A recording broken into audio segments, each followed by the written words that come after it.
Today is Friday, April 18th, and this is your forecast for the central United States.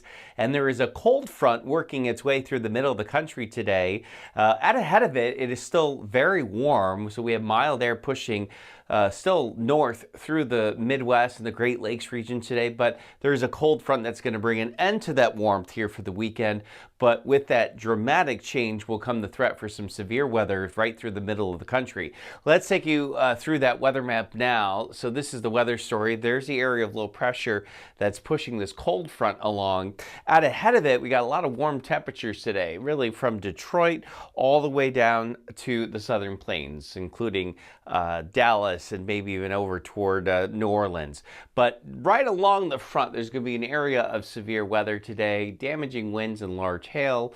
Those are the main things that we're looking out for, but there may be a part here in North Texas where we could see some tornadoes spinning up with a little extra spin in the atmosphere that way.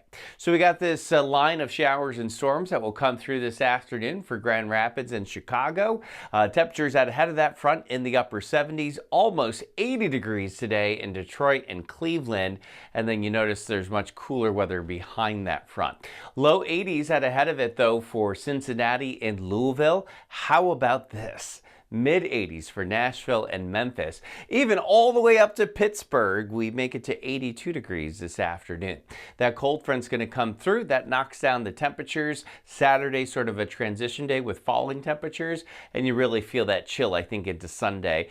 We'll kind of bounce in the 60s here Monday, Tuesday, and maybe back into the 70s for the middle of next week. Same deal for Chicago. Cooler weather coming in for the weekend. It lingers a bit early next week, maybe settling into the mid 60s there for the middle of next week.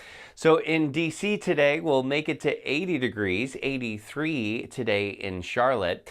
Mostly 70s along the coast from Wilmington down to Savannah, 85 in Atlanta, Georgia today, 84 New Orleans, and really closing in on 90 today in Dallas as clouds increase, and there could be a couple of scattered thunderstorms north of Dallas today as well. Looking at our weekend forecast in the southeast, that front probably not coming through the same way it does in the Midwest. So we stay warm here through the beginning of the week, probably at least into the mid 80s, and then maybe cooling off closer to 80 here for most of next week. In South Florida, it's comfortable this morning, but with the warm air that's in place, we also got some strong gusty winds. So that 80, if you're on the beaches, maybe not quite feeling like it. 76 degrees this evening with scattered clouds, and then we'll see those temperatures slowly climbing here later in the weekend and going into the middle of next week. Okay, folks, that's your Friday morning weather update. I hope everyone has a great weekend. And remember that as long as you want there to be, there will always be a 100% chance of good things.